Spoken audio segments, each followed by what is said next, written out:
जिन बंदों का भी grade of baldness is above 4 और जो हेयर फॉल से जूझ रहे हैं पिछले 5 साल या उससे ज़्यादा से, उन बंदों को जानना होगा भाई लोग कि now apart from here transplant कोई अदर ऑप्शन बाकी नहीं है जिससे आपके डिजायर्ड एरिया में बाल वापस आ जाए, पर्सनैलिटी इंप्रूव हो, कॉन्फिडेंस बूस्ट हो। अगर बाल वापस आते हैं, कॉन्फिडेंस बूस्ट होता है, पर्सनैलिटी इंप्रूव होती है, तो क्या होगा? ये प्लस जिसके लिए हम लोगों को सर्च करना पड़ेगा अच्छा क्लिनिक जिसमें वेल एक्सपीरियंस्ड डॉक्टर हों, जिनको अच्छी आर्टिस्टिक मैनर में हेयरलाइन डिजाइन करना आना चाहिए, plus crown area perfectly fill कर पाए, प्लस ट्रेन्ड स्टाफ हो उस क्लिनिक में, और वो क्लिनिक या डॉक्टर हमारे क्वेश्चंस जो हम रेज कर रहे हैं उससे आंसर देके हमें सेटिस्फाइड कर सके। और अगर नहीं हो पा रहा है ये सब, तो कुछ साइड इफेक्ट्स रहेंगे जिससे हमें जूझना पड़ेगा अगर हम हेयर ट्रांसप्लांट के लिए जाते हैं। तो भाई लोग, आज के वीडियो में हम लोग डिस्कस करने वाले हैं side effects of hair transplant. नमस्कार भाई लोग, और बहुत बहुत बहुत स्वागत है आपके अपने शो स्टॉप हेयर फॉल सून में।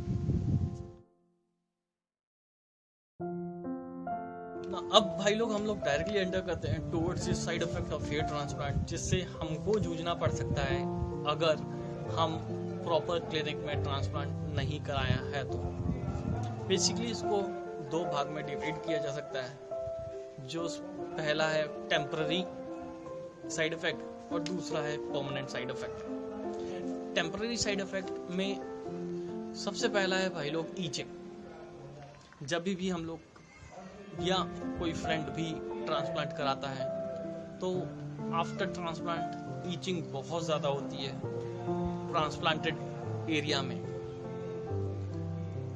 ये टाइम में हम लोगों को स्क्रैच करने का बहुत ज़्यादा मन करता है, मगर हमको याद रखना है ये टाइम में ट्रांसप्लांटेड एरिया को हमको ज़्यादा से ज़्यादा मॉइस्ट करना है।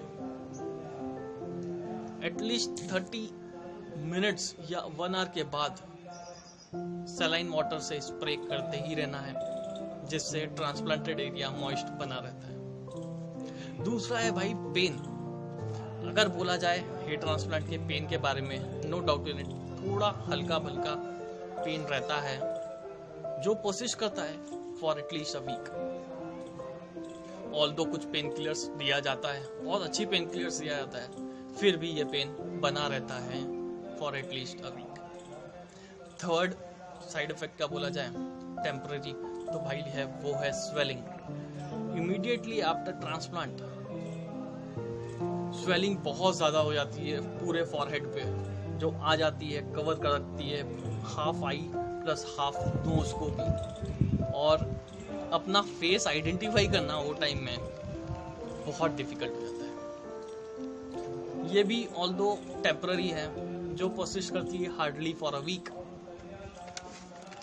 पहले फोर्थ है स्लाइटली नंबनेस बनी रहती है, मतलब सुन्न हो जाती है एरिया, ना सिर्फ transplanted area plus donor area भी बिल्कुल सुन्न हो जाती है, पता ही नहीं चलता कि एरिया में कुछ हो रहा है कि नहीं, जो रहती है फॉर एटलीस्ट 2 वीक से 2 मंथ्स तक। इससे घबराने की कोई बात नहीं है।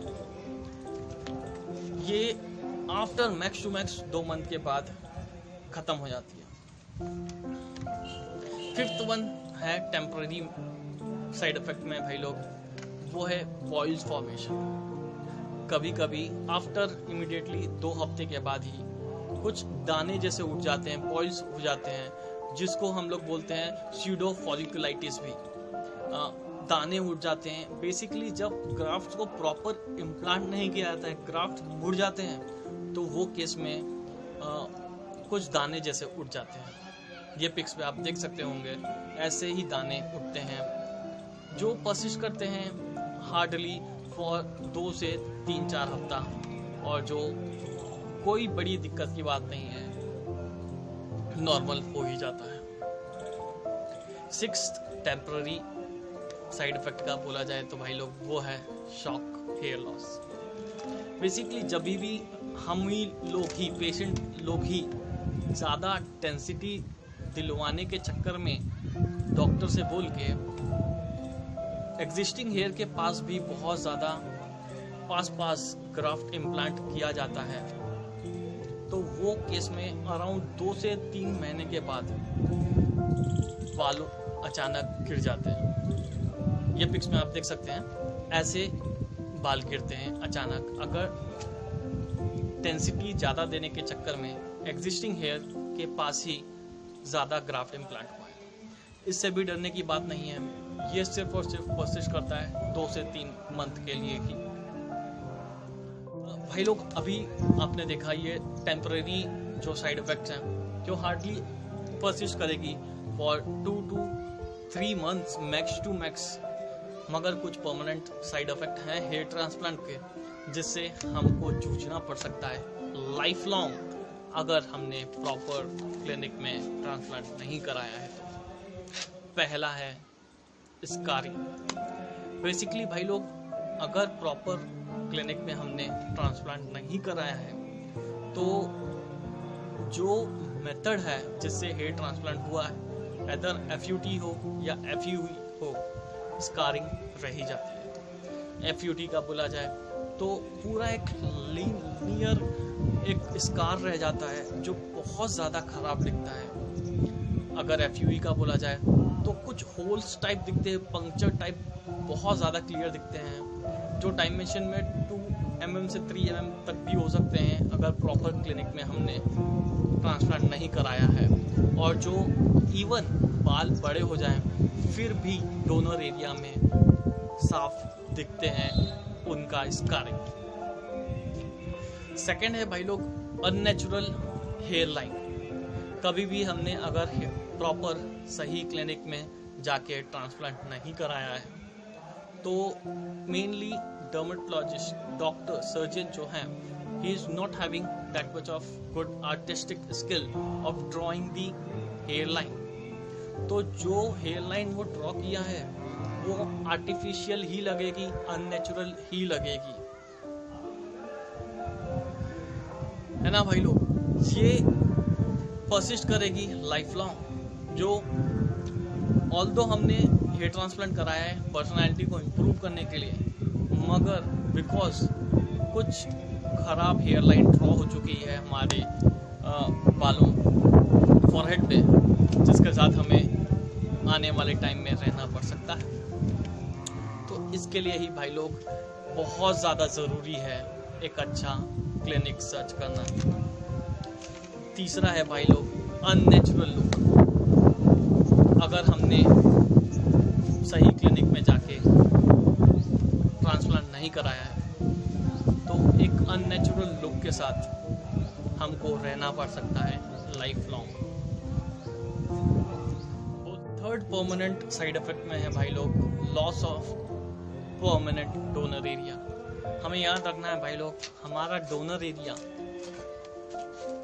बहुत ही लिमिटेड है, तो हम लोगों को इसको बहुत अच्छे से यूटिलाइज करवाना है जिस एरिया में लगवाना है।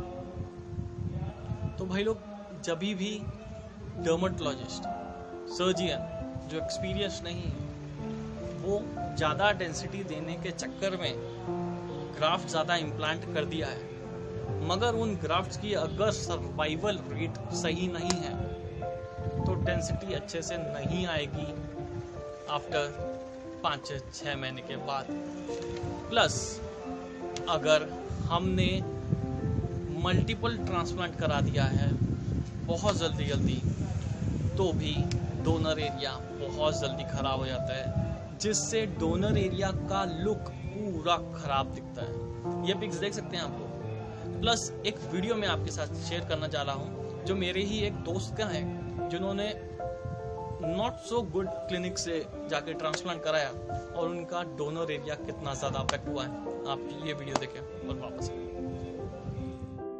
ये वीडियो देख सकते हैं भाई लोग। डोनर एरिया का एक्सट्रैक्शन इतना हुआ है कि जो डोनर एरिया है पूरा टू सम एक्सटेंट खाली दिख रहा है, और ये जब भी ट्रांसप्लांट होता है ये एरिया हाइड किया जाता है विद पेशेंस, बिकॉज इधर से ही क्राफ्ट एक्सट्रैक्शन होता है, जो अराउंड 5-6 महीने के बाद बहुत ही अननेचुरल लगता है। आपने अभी ये वीडियो देखा कि डोनर एरिया कितना ज़्यादा अफेक्ट हुआ है।